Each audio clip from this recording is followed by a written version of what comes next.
Good evening. Good evening. I am delighted tonight to be joined by, and I'm sure he's going to hate me saying this, but YouTube and reselling royalty, John, who I must admit, and I told John this, he is by far my favorite reseller on YouTube to watch, just because he's hilarious and I always enjoy the catwalk at the end. So, John, how are you, mate? Yeah, not bad. Yeah, good. Thanks for the hype, the build up. I'm not. I wouldn't call myself that, but you know. Well, I think you are, and I was hoping Barry would make an appearance tonight, but I see you haven't got the Birmingham City shirt, or have you? Is it under that zipper? No. No, Barry.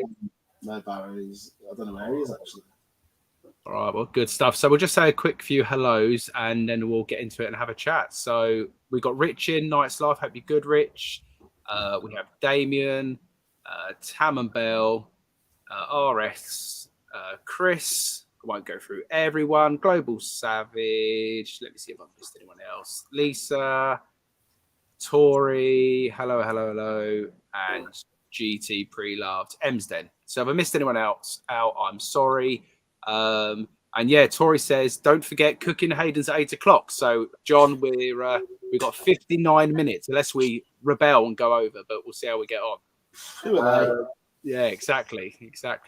So, John, for the people who don't know you, and I'm sure most people in here do, tell me a bit about you. So, do you want to tell people a bit about John, about what got you into reselling, and obviously what else you do alongside reselling? Because it's not just eBay. It's not anymore. So, hi, my name's John. I just wanted to say thank you. I've received the £50 appearance fee for coming on. Oh, so, John, we're not meant to talk about that on the live. But yeah, what happened? So basically, the basics of it is I was working full time. Always done a little bit of selling on eBay on the side. Nothing to think about even quitting my job over. Then come across some YouTube videos, Nick Hills, Zahir, Ben Fitzpatrick, and I thought, there's a car boot within walking distance to where I was. So I thought, I want to try this, and it went from there. And I just didn't stop. And that's the thing. I just did not stop, and it just grew and grew and grew. And whatever I made, I put straight back in, and bigger hauls and bigger collections, and then it just snowballed basically. And then Corona came, and I thought, you know what, that was the trigger. That was the trigger, because I was sitting at home. I worked in the taxi industry, so as we were told don't go anywhere. So the taxi industry completely collapsed. Yeah, and we were all working from home, and I was sitting there 40 hours a week, thinking, if I was to put this time into myself, what would I achieve? And it was a big step, because still had all the rent to pay, the bills. I've got 2 kids, but I thought, you know what, I think we can do it. So I quit, and then went full time reselling. At the time, there was no plan to open a record shop. I was going to say, so where did the record shop come into it? And I'll ask you a question a bit more about music later, but where did it go from sort of doing taxiing to then kind of having that point where the world shut down and everyone's life changed, or a lot of people's lives changed, including mine? So where did it go from doing eBay online to thinking, I want to open a record shop? Where does that passion come from? So I've always been into dance music, and that's what I'm into, dance music. And that, had a small collection of dance records, just the bedroom DJing, but nothing much. But the reselling got me into buying dance music collections from DJs that were selling their full trance house collection. It was only them 2 genres: house, dance, trance, house, techno, that sort of stuff. Mm-hmm. Stayed away from drum and bass, not interested in it. And that's when it started building up. And I was just buying bigger collections. And then I started. I've only been driving for 3 years. Started driving, And that made me like my horizons just completely was open to the whole country then.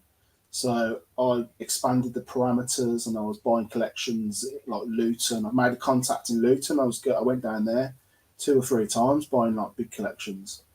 But then Corona came, and then I was just thinking where all the vinyl was. It was just one room, just floor to ceiling. Yeah. Tons of records in. I was thinking, you know what? Sometimes I would get a question saying, "Oh, you've got a lot of records. I'm local. Can I come and have a look?" And I said, "No, it's in my house. Yeah, you're not allowed at the moment." So I was like, "No." But then it got me thinking. There, I was like, you know what? I had storage in not far, so when I quit, it went hand in hand with going full into a. I don't know. It's crazy because some people get a little unit, then they get a little. I went all guns blazing into like a 500 square foot unit. It was 420 quid a month. So it got me thinking, how can I use that unit or space to work for me? And then like I just couldn't stop thinking about putting the records in a place where people could come and look. Not necessarily. It's again, it wasn't necessarily a record shop at the time. And then I was walking the kids to the school, and there's a row of shops, the dead shops. The one shop was never open, and I just thought. People say, "Oh, I was manifesting it," but I was like, "Wouldn't that shop be perfect? I wonder how much it is." And then literally, I'd say within 3 months, there was a sign up on the shop saying closing down. So I messaged him on Facebook and said, "I'm sorry you're closing, but can you put me in contact with the landlord? I want to know how much it is." And it was cheaper than my unit. So I said, "Yeah, I'll take it." And that was on the Friday, and the Monday I was signing the lease for the shop. So it was just, it wasn't planned.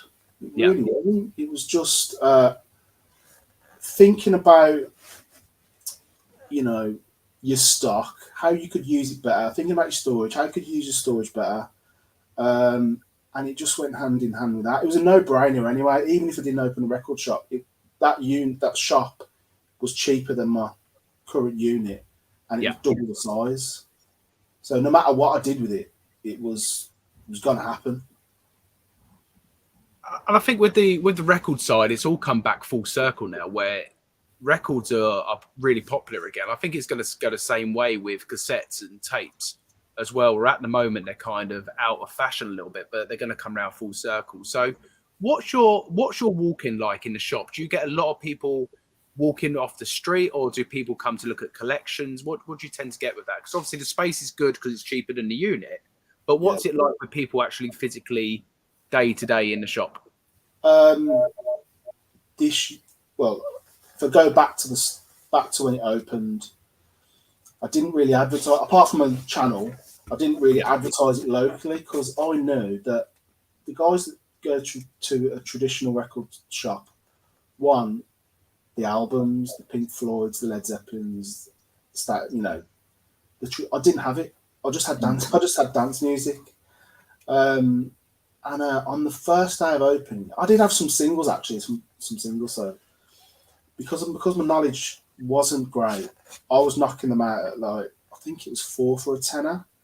But there was a lot of dealers, and I must have been giving hundreds of pounds worth because I was like, 4 for a tenner, 4 for a tenner.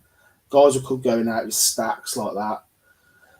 And the good thing about that is they knew this was their kind of honey hole, their place to go to, where there's this guy selling records. Didn't have a clue what he's doing, but I've just bought shitloads of records.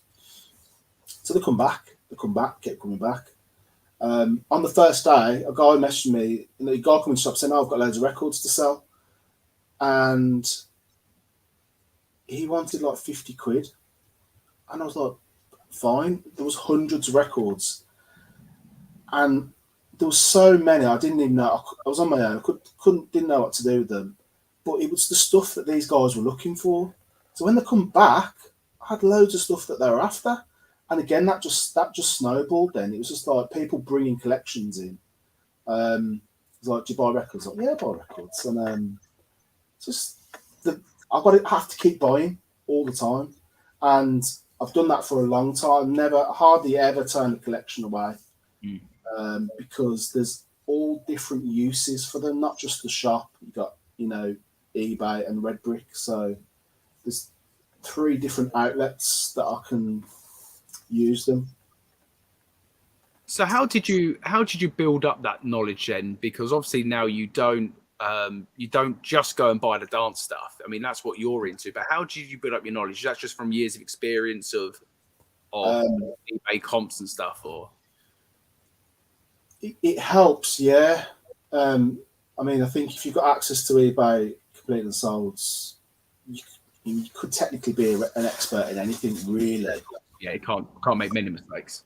Yeah, but even still, the stuff that you come across that's not on eBay. So where do you go to? The stuff that's proper rare. Where do you go to? So over the shop's been open 2 years in April coming up. So over that time, you either see a lot of the same stuff. So you'll just know that's a fiver, that's a fiver, that's a fiver, that's a fiver. The other thing is records change in price quite regularly. So if someone dies, unfortunately, that record might go up. So you've got to don't be complacent. And that's probably happened. I don't think that will always happen. You're thinking, oh, I'll put that at a fiver. But on eBay, you can get 15. So that's what I'm starting to learn more, is making the most out of the stock that I've got. And I'm doing that a lot this year. Like Saturday Night Fevers, 15 quid easily, and they literally fly out. Greece at 15 quid. They come in quite regularly. So it's over time I'm starting to understand a lot more, but I still don't know enough, to be honest. I think it's same as everything though, John. We can always learn a bit more. I feel like even if you are like a niche down seller on eBay, things change all the time, prices change all the time and stuff. So, but yeah, your space, watching your videos, your space is incredible. The amount of space you have in the shop, and even when you go in the back room sometimes and you're like, it's a bit of a mess, but you've just got so much space there, which is all really good. Just say a few more hellos. We got Simon in, as expected. We got my dad in. Hi, John, back in the shop. He loves it. Jess, yeah, obviously. Jess, who's JJ, only here for Brum. That's the only reason I'm here, to be fair. So that makes sense. Let me see if I've missed anyone else out. Lots of chat.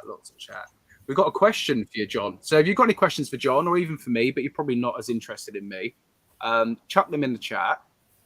Simon says, do you think CDs will be as popular as vinyl in the coming years? What do you think on that?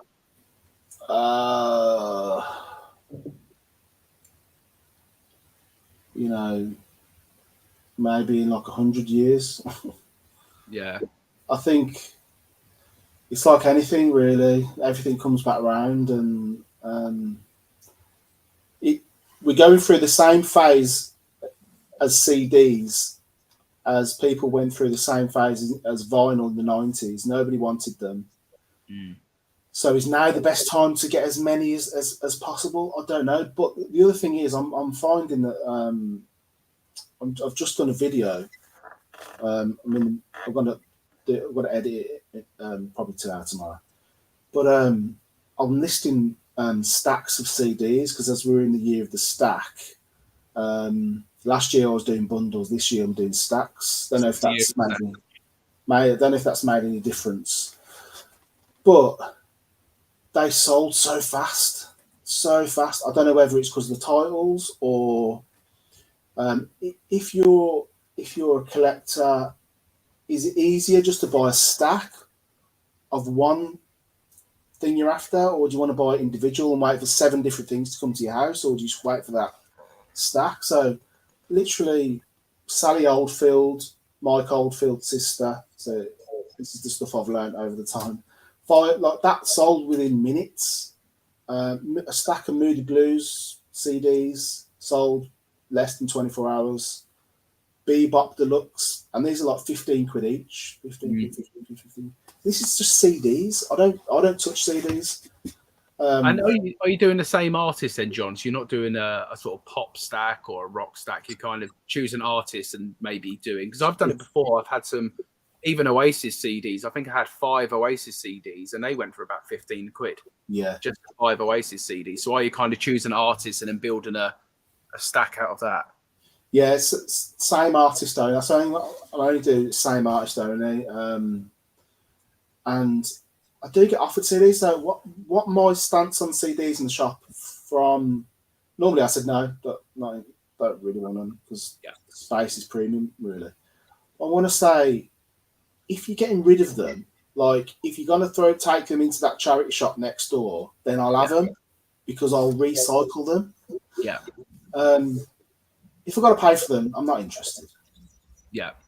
But again, if you can get stuff for free and you can get a bundle of, as you say, if it's the same kind of artists, you can bundle them together and the cost of goods zero. But I know what you mean about space, because if you start taking people's huge CD collections and, you know, they're wanting £50 for the collection, it's probably not worth it. But yeah, I agree. I think the CDs will come back because I think the mini disc era didn't stick around long. And I remember having a mini disc, but even now, them players, and I've sold one recently, them players are again going for over £100. Yeah. So people are still going back to the old school mini disc stuff as well. So yeah, I had a load of mini disc albums, and the prices of them are eye watering. You know, like just the albums, just unbelievable. We've got Paul in, hi Paul, Limelight Vinty, we've got Pat in. We've got Jamie, who was on last week on the Coffee Pod. Oh, here we go. Vic Burns, and his name is not Vic Burns. This is Jay, who I spoke to, and I was speaking to Jay on Friday because he goes to the same car boot as you. And I said, oh, I really want to ask John to come on the Coffee Pod. And he went, just message him, just drop him a message. I was like, yeah, do you know what? I will. So it's down to Jay that I dropped you a message last week. But James, you asked me to ask John to come on if I saw him at the boot. Got starstruck yesterday at E-Boot and bottled it. Glad you replied on Insta. Did he like my trainers? What's that? Sorry. Oh yeah, well, I saw John. If you haven't watched John's video from the weekend's car boot sales, yeah, he had his flashing trainers on. Did you actually wear? Well, I don't have to ask you the question. I know you did, but you wore them around the whole car boot sale, didn't you? Yeah. Did you get any comments? Oh yeah. Nice trainers. But that's the video I'm editing. Oh, okay. Yeah. When's it coming out? Do you think it'll be out this week? Oh, it'll be out this week. Yeah. So I reckon I've got to finalise something. So basically, the guy who runs the car boot, he's in the video. He said, "Oh, you filming?" I was like, "Yeah." He said, "Oh, can I be on it?" I was like, "Yeah." He said, "Yeah." So I flicked it up, and he said, "Right." He said, "Talking about Brum Reseller." Da, da, da, da. He said, "If you come next week, mention Brum Reseller's name, you can sell for free."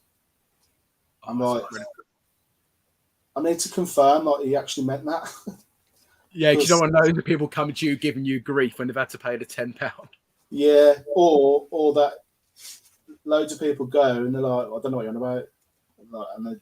So I just need to confirm that. So don't all turn up at John's boot sale selling for free next week. Or he's not going to make any money. Yeah. My dad's got a question. John, when is the trolley due to return? The trolley, like I'm going, because don't forget, I'm using the car as a taxi, so I'm trying to keep as much, as little mud inside it as possible. And when you're dragging that trolley around muddy fields, the mud does get clagged up in the wheels. It brings it back into the car. So,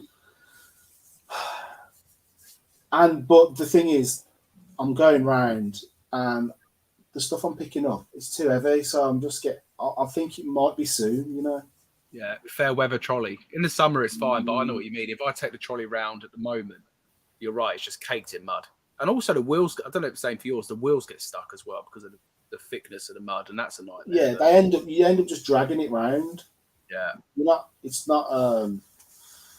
So I think I might have to get some black bags and just pull it over the wheels and just do it that way. But yeah, I'll sort it out because I do need to because the car boots, there's a lot of stuff there, and I'm picking some stuff up which I just normally put in the trolley and don't think about it.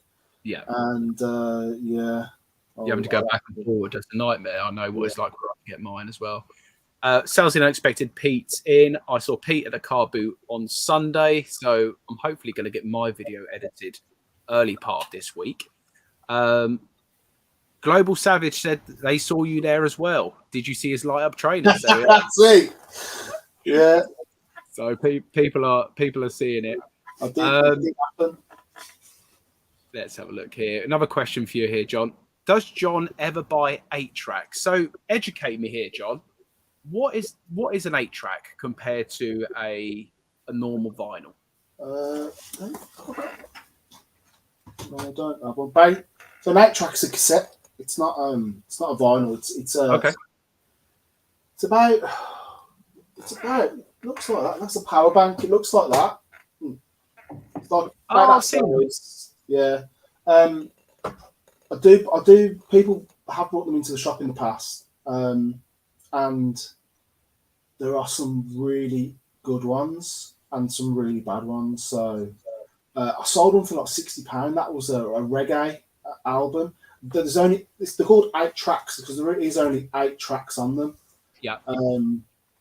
So yeah, I do buy them, but I'd only go for big name artists, or a genre of music like a reggae album on an 8-track, just because of past experience of selling for a lot of money. So big name artists, steer clear of the Glenn Campbells and the Johnny Mathises, and basically any rubbish that's on vinyl, don't buy it as an 8-track because they are rubbish. The music's the same. Nobody wants Glenn Miller 8 tracks, or nobody wants it. Just the big name artists, and that was free. All part of my £50 fee. I was going to say you're going to be asking me for another 50 if I ask you any more questions, but we do have another one here. John, do you fancy coming mountain climbing with me? That's Rich, James, and Max. I don't know if you've seen on James's channel. I'm not doing it. No. Are you out? I'm out. Unless they pay the £50 meetup costs, then I'm all for it. Yeah, so let us know, Rich, because if you're paying the £50, Rich, I might be in as well. So if the money's going out for it, then let us know. We have another record question. So Paul asked, what's your most valuable LP? I've got a couple. I've sold my most valuable one. It was a reggae 7-inch. So I listed that for £800 and I got £700 for it. Nice. Just like last year. But my current most expensive record is Marilyn Manson album, which is £500. Or I've got another one called. This is so rare. There's only 500 made. It was in the 60s. An album called Excalibur. Again, you can go through a stack of records at a car boot. This is like guesswork. You're gonna have a punt on it if it's £1. Go for it. Learn from it, and that is something that I've just come across. It kind of goes in my favour sometimes because if you're buying a collection and there's a £500 record in there, you might think, oh, do they know it's £500? Or I'm oblivious. I'm like, yeah, like pound. Yeah, I'll give you a tenner for the lot, sort of thing. So yeah, that's up for £500. So that's I think I've got two £500 records at the moment. And with regards to that, because I go to the car boots and I see stacks of records, and I never bother looking at them because I wouldn't know where to start. I mean, I've sold some before. I got some in a haul of some like Queen records, and they went quite well. What advice would you give to someone like myself or someone who doesn't know records when looking at that stack? Are you looking at a good sort of image on the cover? Is that what you're looking for? What stands out? Are you looking for, like you mentioned earlier, reggae music does better, or dance? You know, what kind of things where you kind of pick up for £1 where you're guaranteed to be safe with? Because I guess if you pick up something quite common, you know, you might struggle to get a fiver on eBay for it, for instance. It's a difficult, without doing it and buying something and learning from that individual stack that you've bought. Yeah. It's hard to say. If I was gonna give some free advice to anyone that wanted to start in vinyl, just stick with the big name artists that you know. It doesn't have. It can be like, you know, Pet Shop Boys. 80s is big. 80s is coming back like never before. I read a comment on Facebook the other day in a vinyl reselling group, and all of the big name artists from the 60s and 70s, well, all of them collectors, they're getting older and they're passing away. Mm-hmm. And that era, nobody wants that kind of music from our era. What they want. So this generation, I think it's Generation X, the millennials, they love 80s. They're into the 80s stuff, the ABBA, Simon and Garfunkel. So yeah, it's, but that's not to say if you see a Pink Floyd album with the car boot, not to leave it. You know, it's a lot of it is just learning and trial and error. I would steer clear of classical, even though there is money to be made in classical. 99% of it is practically worthless. Yeah. I might just take more, like you say there, just take a bit more of a risk at it. If it's £1 at a car boot sale and there's a stack of them, and you can get a good deal for a tenner for the whole stack or whatever it may be, then I might take more of a chance. I know with regards to vinyl, the quality is so important as well. Yeah. So when you list on eBay, do you kind of undergrade it slightly because you know what picky customers are like on eBay? Do you kind of look at a record and say, well, I think it's very good, but I'm going to list it as good just to cover yourself, or you're quite confident now at grading? You can grade it, but then take really good pictures of the flaws that the vinyl has. Yeah. You can also get yourself a record player and just put it on while you're listing and play test it, and you can say play tested. Then you can sort of, the more you do it, I do undergrade. So if it looks perfect, I'll say very good plus. Yeah. So, but then include pictures of it. Actually, it looks great. So, now you can have 24 pictures to really go to town. And if you've got a decent camera, you can really get the surface of the record, you can, if you can get them good pictures speak more than what the words will anyway. So, and I'm glad you mentioned the play test in part, because I think there's an issue with your record player in the shop, because every time you put a record on, it seems to play the same song. I don't know if you've realised in your videos or anyone's pointed out to you before, but no? Okay. Maybe look into it, Brum, because I think there's a few issues. I know what you're talking about. Big up James and the legend Brummy. That's correct. He is a legend. We got Shabmeister. I hope you're good. The Welsh Picker. I'm just seeing if there's any more questions for you in here. Let me just see if I missed anyone. JT won't hold up to that. He said, what's this about? Oh, he's talking about your car boot sale. Yeah, so that's the guy who runs the car boot. He does post on Facebook. It's a bit tongue-in-cheek. You can tell that when he's saying it. I'll buy everyone the bacon exam. But this is what I need to make sure before I put it out there. What did he mean, buyers or people going there to sell? Because if it's a big truck, it's 25 quid for a truck or whatever it is. Yeah, because now Jay, who's Vic Burns, is going to go to the car boot and say, "Oh, Brum said it's free for sellers." This is it. Yeah, this is unconfirmed. Remember, we've got it recorded. Unconfirmed. It will be in the video when I've sorted it. It made me laugh when you brought that sink basin, but you still managed to sell it. Yeah. So this is a perfect example of the car boot's rubbish. What am I gonna do? What you got to get something. I'm recording here. Yeah, My reputation's on the line. So yeah, you've got to make the YouTube footage look good. so because the reason I bought that is because I was buying taps, and for worst case scenario, take taps off. They're 25 quid. But I've done some research into the whole units. Well, these are selling, and if you can ship them, then and people were buying them. So I thought, what did I do? 50 quid, and someone offered 40, and I was like, yeah, I'll take that, no problem. Paid a fiver. So yeah, sinks. But Sinks then, are the new- just because I've done that, then it made me understand that there were some sinks worth a lot of money, and it's the kind of antique, Victorian, decorative.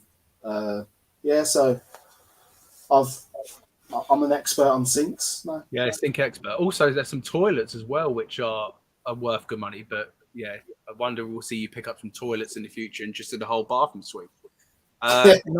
Night's Life says sorted £50 for everyone. So yeah, he's paying out £50 for anyone who wants to climb up mountains with him. So drop Rich a message. Yeah. Now this is something I think you should definitely do. Shabmeister, have you ever thought about releasing your Brummy Fong song for charity? I don't know. I think Cisco would be after me. Copyright. Yeah. Right. No. Pete's asking, do you check condition of every record you buy? No. So I was going to say, because at the car boot for me, even at the last weekend's car boot, so I picked up some bowls and I didn't check them. And I got them home and found out they were cracked. So I think when you're at a car boot now, it's hard to stop and check everything. Do you kind of just take calculated risks, shall we say? Yeah, if it's £1 each, I'm like you said, you haven't got time. It's like, yeah, take that. I'm lucky the fact that I've got a de-warping machine. So if there's warping is obviously one problem you get with records. Yeah. So if they are warped, I know I can fix them. I'll only check if I'm paying up. So if there's a £10 record, I know I can get 44. I will check it because I'm £10. I am paying up at a car boot for a £10 record. Yeah. So yeah, only the ones that I would have to pay more than a couple of quid for. So Fix It Lee is saying 89s was definitely the best decade. It might have been 80s there, but maybe 89s. Maybe you just loved that year. Hammer Bell has said, question, I want to know this as well. Have you ever damaged anything while doing the catwalk and you couldn't sell it? You do some crazy balancing. Yeah, I like the rug one on your last video. Yeah. So what have you damaged and what have you broke on the balancing of your head, maybe? Two that spring to mind.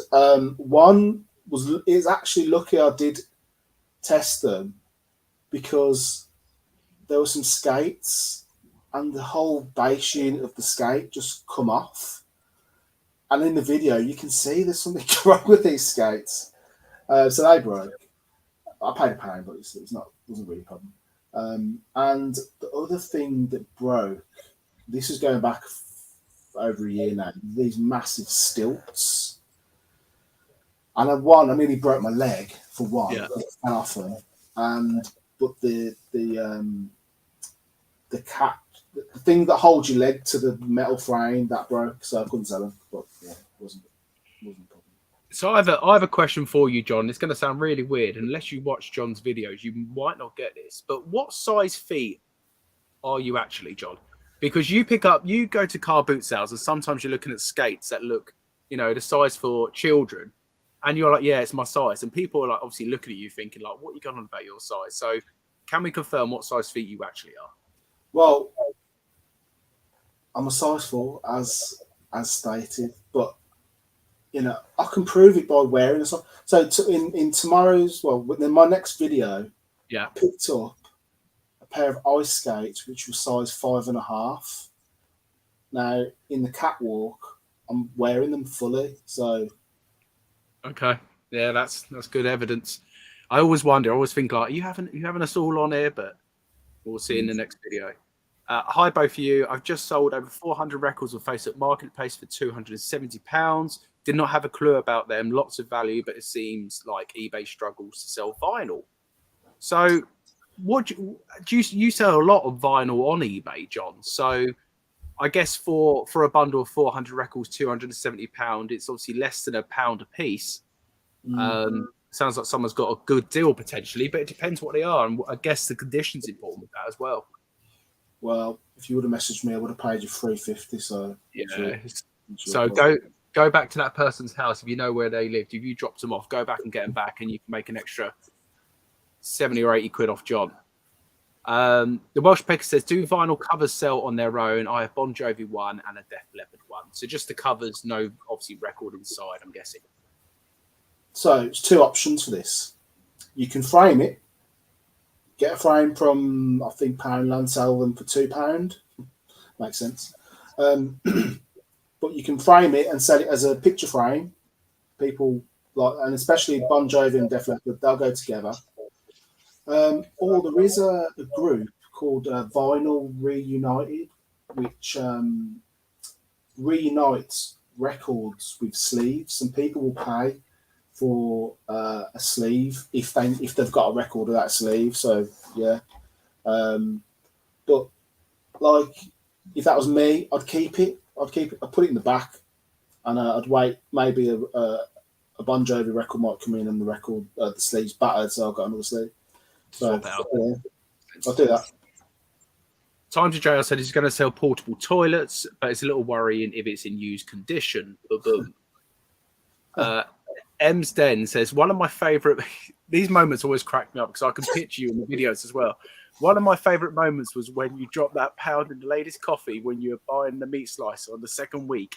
And in the video, you said it's the price. Yeah. Honestly, when I'm editing the video, I'm just editing away, and I'm like, if I'm laughing at myself. Like, I was going to say, you laugh at yourself. I'm like laughing and howling at like a situation that might have happened, or I'm thinking, well, if I'm laughing at me, I wonder what else what other people are going to think. But that was classic. I mean, that's just such a small thing that happened. Yeah, the people remember though. Yeah. But that's why I think for myself as well, and I think a lot of people have warmed to you in your channel because you are. I'll describe you as just genuine. You know, what you see is what you get with you. There's no airs and graces. You say it how it is. You show it how it is. And actually, I don't know how you hold a straight face when you're having some conversations. Even on the last video where you looked here and you were saying to the guy about how much are the skates, and he gave you a price, and he said like this much each. You're like, I only want one. Yeah. And he was like, what? And then like, how do you hold a straight face? Because I'll be wetting myself just saying it. Size 4 shoes expanded to size 8. God, it's full of questions. You don't even speak to me this much, John, to be honest. But John, do you buy from the charity shop next door and relist? No, a couple of times. I don't really go in there, to be honest. No, I'm not. It's just I just don't go in certain shops, and I just never really done that. I've seen what I've done. If I see something outside, I'm like, oh, I'll have that. Like I found like a stop lock. And a carpet for the shop, and that maybe I might have bought a pair of trainers off them, but I don't really have anything to do with that charity shop at all. Nothing at all, apart from when they left when someone else left, smashed all their clothes all over the floor, and I tidied it up. But other than that, I don't really have anything to do with them. We've got the Bargain Hunter UK in. What's this about scale electric? Just sold a job block scale electric vintage for £100. If you look at sold comps, I sold about 1 hour ago. If you look, can I have your opinion? What I've done better if I'd waited? You probably have to give a bit more information to your store name for someone to have a look and give you some advice on the scale electrics. Not something I would charge £50 for answering that sort of a question.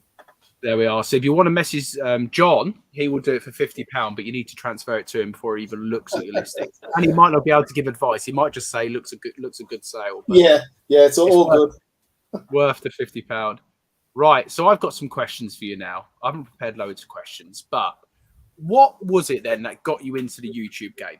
Because it's one thing doing eBay, doing record shop. You also have gone back to taxiing as well now. So how do you find time for YouTube, and what was it that got you into the YouTube game? Going back, I was watching all these channels, and I thought, you know what, I do. That's what I do. So, and I think that I might be able to do a better job than half the stuff I was watching. Mhm. So yeah, I bought a GoPro. Like, I didn't even have a channel. I just went straight for the GoPro because I thought, if you're gonna do it, then I've noticed, and I've watched other channels where they're using a phone, and it's not quite the same. The channels that done better, in my opinion, were using GoPros, and this is not just UK. This is like all over. I prefer watching a channel where it's like 110 8p or so. I can't remember. But so I went and got the GoPro, and I thought, you know what, I'm going to do this. I can do this. Like, I don't know. I think I'll pick up some good stuff. Like, I'm not just, and I'll kind of do my own thing, and I'll just. But then, like, COVID came, and then I didn't do it anymore. And then all of us, COVID reopened. Well, I was going to the car boots without doing the videos. I thought, oh, I'm not doing too well. But then somebody messaged me saying, why aren't you doing your videos? I'm like, oh, people watch them. So I was like, yeah, I'll carry on. So carried on, and that was that, really. That was the end of it. And with regards to the GoPro stuff, because I remember when I first started doing the GoPro around the car boot sale, I was really like, I was worried a little bit about what people was going to think. You know, are you going to get stopped constantly saying, what are you filming? What are you doing that for? Do you get that a lot of your car boot sales, or are you kind of at the point now where you might hear it a couple of times a month? Because that's all I get. A few times a month, someone will come up to me and say, you know, what are you filming for, kind of thing. Not in a horrible way. And I just explain that I'm a full-time reseller. This is what I do as a job. I like to document what I pick up at the car boot sale for YouTube. A lot of people are actually like really supportive of it and ask what the channel name is, etc. But what kind of response do you get at the car boots you go around? So going back, I'll get really bad anxiety about it. Yeah. But I just had to I had to just block it out and just do it and forget about it. And if someone asked, then I'd say, oh yeah, I record videos for YouTube and this, that. But I have had, going back, notes on my car saying stop filming. Don't know who from. You know, I don't know. It couldn't have been from the organisers. They would have come to me and told me. I've had maybe another reseller, because I get that a few times in the queue where people are like, oh, people like you ruin it for all of us lot. So maybe it's another reseller. That was going back over probably 2 years now. I've had letters. One letter.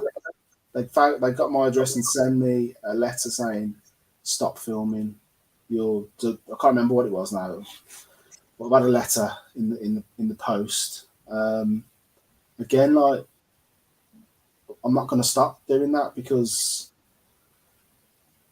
as far as I'm aware, like I didn't have the landowner's permission, but you know, in my opinion, you're doing the person that's running the car boot a good thing. You generally are advertising the car boot. Now I'm at a stage where I've got a good relationship with eBoot, and he messaged me last year, and the message was, "Are you the chap that is filming at our car boots?" And I was like, "Oh my god!" Yeah, you're going to get banned. You're going to get the car boot banned. Oh my god! I thought this is going to go one or two ways. So I said, "Oh hi, yeah, it's me." And then he come back with, "You are doing such a great job." I said, "Let's meet up and have a coffee." And ever since then, I was like, he just took everything away, because you kind of thinking, oh, you don't know whether you should or shouldn't be doing it or what. But you know, it's one of them. It's private land. Is it public land? Is it a public marketplace you're at? Is it someone else needs to? Oh, it's just a. But just do it until you get told to stop doing it. So, Yeah, I think that's key, and like it's similar for me when I go to the car boot sales. The people who run the car boot sales like me doing it because it's promoting their car boot sale. And lots of the time on my car boot sales, I'll put exactly where I am or I'll mention where I am because it helps encourage more people to go to it. And again, people have said to me, "Oh, you're stupid giving away your location of where you get your stuff from at the car boot sale." I'm like, they can just quickly Google car boot sales in the area, so you're not giving away anything that can't be found on Google anyway. So DLS put, can you answer my question, please? If you pop it back in the chat, we will try and answer it. I didn't see your question, unless it's this one, which is true. You're amazing, bud. That's obviously about you, John. Here we go. We've got you a little connection now. So, Brum, I can get vinyl easy, and I will contact you next time, bud. So, yeah, slide into John's DMs with the vinyl. Kathy. That 350 was a joke, by the way. Yeah, but 150, he said. If anyone's got any records, I'll buy them. Yeah, 100%. Tama Bell, question: what is the skit or thing? Is it skit? Is that how you pronounce it? Yes, skit or thing you have done for the channel you regret the most, John? Great question. So, have you done anything where you thought, "Oh, why have I put that out?" Yeah. Any controversial stuff, John? And it backfired a bit. So I had a day out at Drayton Manor as Barry Bluenose, full Barry Bluenose shirt. Done a video. It was a great video. Barry Bluenose wasn't being nothing to do with reselling. It was just Barry Bluenose day out. Put it out there. It got a few thousand views. It got posted because on YouTube you can see where are these views coming from. Yeah. One of them was from the Small Heath Alliance forum, online forum. Small Heath Alliance is like a Birmingham City Football Club's chat. They're like, and so someone posted the video into that group and said, "Who's this guy? What's he doing?" Da, da, da, da, da.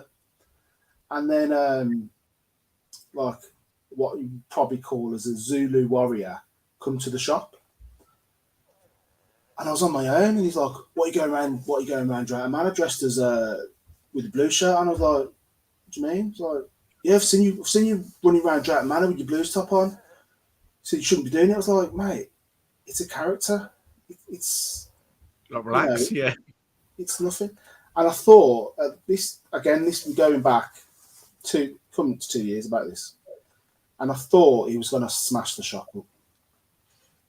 Wow. Yeah. Because of that video, because of you going out and having fun and yeah. But so what did you do? Did you take the video down or? It's private. It's still on. Oh, okay. It's still on. I can still put it live if I wanted to, but it's just not worth hassle. I do get asked to see it sometimes because people love it, but but weirdly, that guy, he ended up buying a Mariah Carey CD. What, there and then? After his rant and what I thought was going to start smashing the shop up. This is a perfect Barry Bluenose. After going crazy, like, "How much is this Mariah Carey CD?" I said, "It's £1, mate." It's like, "Yeah, I love it." I was like, "Just take it. Take it." Of all the CDs to buy, as well, he's gone straight for the Mariah Carey. And he ended up being a customer. And he ended up coming in probably once a week, buying some CDs and that. And I said, "Mate," I said, you need to understand. Yeah. There's a guy called Gary Poundland, and he takes the P out of Villa, Blues, West Brom. He's a character. Mm. So you need to understand that it's just a joke, it's banter, no harm. But that was 2 years ago, so I don't do that. I've toned it down a little bit. People always say, "Oh, where's Barry? Where's Barry?" I have to tone it down a little bit. Yeah, Barry's great. And when Barry turns up, it's on. Yeah. But watching your videos over the year, you do so many things that just make myself and I know loads of others. And when I told a few people I was getting you on the channel, straight away, everyone's opinions like, "I love Brum. Get him to say this, get him to do this, get him to pretend he's answering a phone and all this stuff." It's amazing. So Real Love Retro, saw you yesterday at South of England, James. Yes, I was there. I was at the car boot sale picking up some stuff. The video should be coming out tomorrow if I can get round to editing. Editing's taking its time at the moment with everything else I've got going on. Kathy says, who is your favourite character? Well, it's got to be Barry, hasn't it? It has to be Barry. Got to be. I do like the French guy because I do like the music along with it. It's not just the character. Every time he's on shot, the music cuts in. The crazy and cafe music. So I do like him, but he's not in it enough. And since Barry's broke his garlic bracelet necklace, and I can't find his flipping beret, I'm gonna have to get another costume. He's gone into hiding a little bit until you are back. We got Lee and hope you're good, Lee. So what's your plans then, John, moving forward with the channel this year and for eBay Record Shop Taxing this year? Have you got any sort of goals you've set yourself, or is it business as usual and just want to carry on? Goals for this year. I mean, the record store is doing some unbelievable numbers. I was in the shop 2 Saturdays ago, and I reckon there was about 20 odd people in the shop. I've never seen that. You know, I don't like talking about like figures and stats, but no, of course. just as an example, the last 3 Saturdays in a row, we've done 600, 550, and 450 on Saturdays. Now, last year, sometimes we'd scrape 100 quid. So I can't. I think what it is, the shop is more. It's getting more known. I think because the stock we've had in keeps people coming back. The prices, we do deals. If you're picking up a stack of records, we'll do a deal on it. We'll take some money off. So it's a whole new things, and also like Google Map. I talk about Google Maps a lot, and the Google My Business page within Google Maps is so powerful. You can just see how many people are searching for records in your area, where they're coming from, all this sort of stuff. So it's important to keep that up to date. I'm opening the hours again, so we close at Tuesday, Wednesday at 3 o'clock. So I'm reopening back till 5 o'clock, Tuesday to Saturday. So there are other things bubbling away in the background, which I can't say too much about because I haven't heard much, or there's big things happening, but they're kind of bubbling away in the background. I'm just waiting for people to say, right, it's on, and then it's full steam ahead. So I can't. Are you waiting for the briefcase of 50s to turn up? Is that what you're trying to tell us? 150 is not enough. You need a briefcase before you get out there. If people keep coming to the shop, then these will be coming quite a lot. Yeah, that makes sense. No, I'm glad you got things bubbling on. And do you know, I'm really glad the record shop's doing well, because it's obviously a real passion of yours, and the fact that you can do that alongside eBay and the taxi. For me, it's incredible because I struggle just to do the eBay side, and then bringing the YouTube side in as well is another struggle. But the fact that you can balance it all is just incredible. So, absolute fair play to you. It is like spinning plates, and things do fall down at times. If I'm concentrating too much on taxiing and I haven't listed enough, I notice it. So I have to stop taxiing. If I stop taxiing, I notice it that side. So it is a fine balance, and in between that, I've got to keep the family happy, which doesn't always happen because I'm not in the house as much as I'd like to be. And it's just it is a very, very, very, very fine balance of trying to do everything. But I always try and do 2 things at the same time. So I'll be on rank, so waiting for a job, but editing my videos. That's how I do my editing. Yeah. And I might have to stop, go and do a job, come back, stop, go and do it. And it's a bit stop-start. So, yeah, that's how it... But you're still finding a way to fit it into your busy day, and that's a good thing, because I think I need to get better at that, because I've got a video I need to record, a video that needs to edit in, another video that's half recorded, half not. And it's finding the time to actually fit it in. And whether, like you say, you know, it's when you get a moment, you do a bit, and then you stop and you do a bit more as well. So I think you juggle it pretty well, because you're quite consistent with the YouTube side as well as all the other bits you've got going on. Right So. there. I would like a little bit more consistency on YouTube. Yeah. Because like YouTube is, it's become more important to the business and the record shop. And it's just my sort of creative outlet to sort of just, you know, break free from the monotony of, you know, the day-to-day stuff, and just to do some creative editing. You know, how can I make that better? Can I add some music to it? You know, it's just, you know, just I do like editing, and I'm edited from scratch. I never knew how to edit, and yeah, so I'm always learning that. So sometimes, in fact, exclusive. Sometimes, here we go. That I have learnt something that I can add to the videos that will make it a little bit better. So you'll see that in the next video.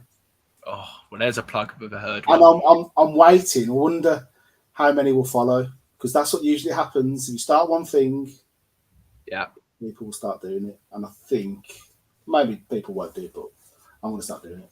Well, I'm going to chuck out about following. I have started doing the drone footage for car boot sales and some of my car boot sales. So if I see all you resellers chucking up the drone and filming around the car boot, all right, I was the first. David Brent dance is brilliant. Yeah, we need to see more of David Brent. Yeah, for sure. The problem with David Brent is the hair, and if you don't have the hair properly, then it doesn't look right. You still pull it off. Chris says, any ideas for a new guy to impersonate? What does he mean? I think he probably means, have you got any ideas for new characters, maybe? I'm sure you have, John. I'm sure you've got all these ideas of people who are going to... Yes, I do, actually. Yes, Yeah. I have that one. I need to order some bits offline, but there is a character I have been thinking about impersonating. Yeah. So my dad's happy with the chat tonight, John. He said to me today, because he was helping me fix, put a lock on my garage that I'm moving some stock into tomorrow. He was like, oh, I need to message John and comment on this video with my birthday, so he gives me a shout out. So I'm sure he's going to be commenting on your video to get on the calendar. Yeah, that's new for this year, the calendar. Yeah. Asked about the Restellar Summit. Well, look, we're coming to the end of the hour. We don't want to clash with Cooking the Haydens, but Restellar Summit. What about it? No, Restellar Summit. Like I said in my last video, I was asked to do it, and I was like, yeah, no problem. You know, all for meeting up with like-minded people, and like we're doing now. This is the same. It's an online version of any sort of a meetup. It's an online version. Then I seen there was a fee, £50, and I felt very uncomfortable, very uncomfortable doing it, because it's just not me. You know, I don't want anyone having to pay to listen to people that you can go on to their social medias and listen to everything they have to say. I don't know what more I could offer that I haven't in the past. And what it is, in my opinion, you know, I don't know if anyone's being paid for that. I certainly wasn't offered any money to do it. So the way I seen it was, it's like me booking Iron Maiden to play at the shop, selling tickets and not paying them. And worse than that, John, then you're going to play your Cisco song on the record player because your record player's broke. You turn up and Cisco's on. But it's like I don't know the exact. It hasn't been fully finalised. There could be representatives from Packlink trying to flog there. There could be representatives from Ulend. I mean, I've been to the eBay Open. It was amazing. I didn't pay a penny, and I met people making millions on eBay, not just my 15 grand 90-day turnover, millions. And he won an award, and I spoke to him. He's got a huge, massive warehouse that he was showing pictures on the massive screen. Alan Carr, Chatty Man, was the host of this thing. And I just think that they're using people's following, people's names to sell tickets, and it's really only going to benefit two people. I think it's good for the beginning people who are getting into reselling. It might be good to go along to and maybe learn some of the basics or learn X, Y, and Z. But I haven't been to one of the eBay Opens, but I want to go this year because I've heard really good things from other people who have said they've gone to them and actually, I want to be speaking to the 6-7 figure sellers where I can kind of look at them and say, right, this is where I am right now. This is where you are. How did you get there? How long did it take? What is the grind needed to get there? What tips could you give me? And inspire to build up from there. But I mean, my point on it, I think it's a good idea. I think any idea to get resellers together for meetups is great. I really do, because I actually think sometimes this job's really lonely, sometimes as a reseller. So I think any reason to get people together in the same room for a meetup's really good. But let's see how it goes. And yeah, Neil, it's not talking about climbing up mountains, but it could well be. Right, one more question, John, before everyone disappears for Cooking the Haydens. I know this is the show of the night, but we'll let Cooking the Haydens go. Lionel Vinci says, how is Red Brick doing? Any shoplifters? Or any more shoplifters? The shoplifters weren't in my store. They were in another store, but they were on camera. So as far as I have that much stock at Red Brick, I couldn't tell you what was there. So in my opinion, because I'm only paying a rental, there's no staff costs, no electric costs, no water rates, no business rates, nothing. It's just a rental. I have to understand that will happen, and I've got to sort of build that into the cost. But I've just had my sheet today from Red Brick, and it was the highest payout I've ever had. Amazing job. So in the last 2 weeks, and we're talking about, we're in January. It was the 2 weeks before. Well, it was one weekend was payday, but the other week before that was the third week into January after Christmas paydays, and to get that amount of money from Red Brick, it was to get the most amount I've ever got in a 2 week period was unbelievable. It's cementing what's happening in the shop as well. Yeah, it's all in line, isn't it? It's all going the same. It's all going the same way. So it is that whole thing where people want to buy records again. Yeah, and you're quickly seeing that. So I think you're going to have an amazing year with both. Jess is saying, eBay Open free bar. Free bar. And there we are. If Beer and John's involved, I'm in.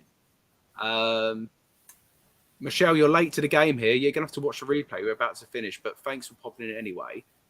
One more thing I want to say is I am planning a boot sale roadshow, I'm going to call it, where I plan to travel the UK to come to meet other people, go to different car boot sales. So, John, I would love to, when I'm coming to Birmingham, be able to message you, come to eBoot, come and have a look at the shop and actually meet you in person, because I've really enjoyed tonight's chat, and I think it'll be good if we can meet up, and I promise I will leave all the records and all the skates and everything to you at the car booth, so I won't come and nick some stuff. But John, as long as you pay £50, John, I will pay £100 to meet you.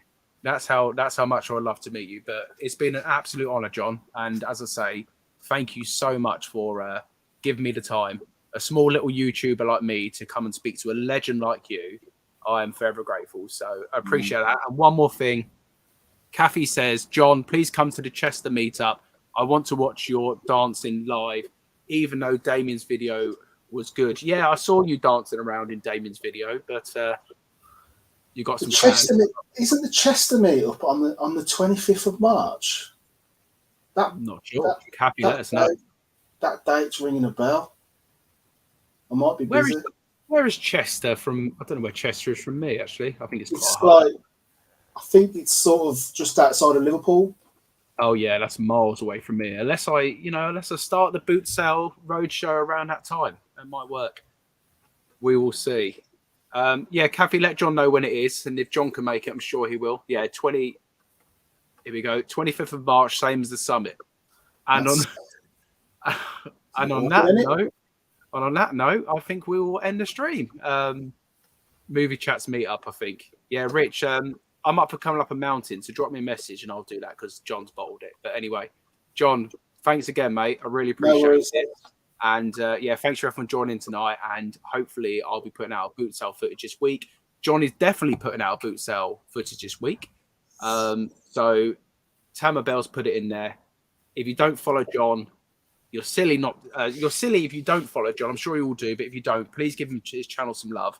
And you will want to watch every second of every video because the guy's hilarious. So yeah, thank you all, and I will see you on the next live. But yeah, keep your eyes open for the boot sale footage. All good.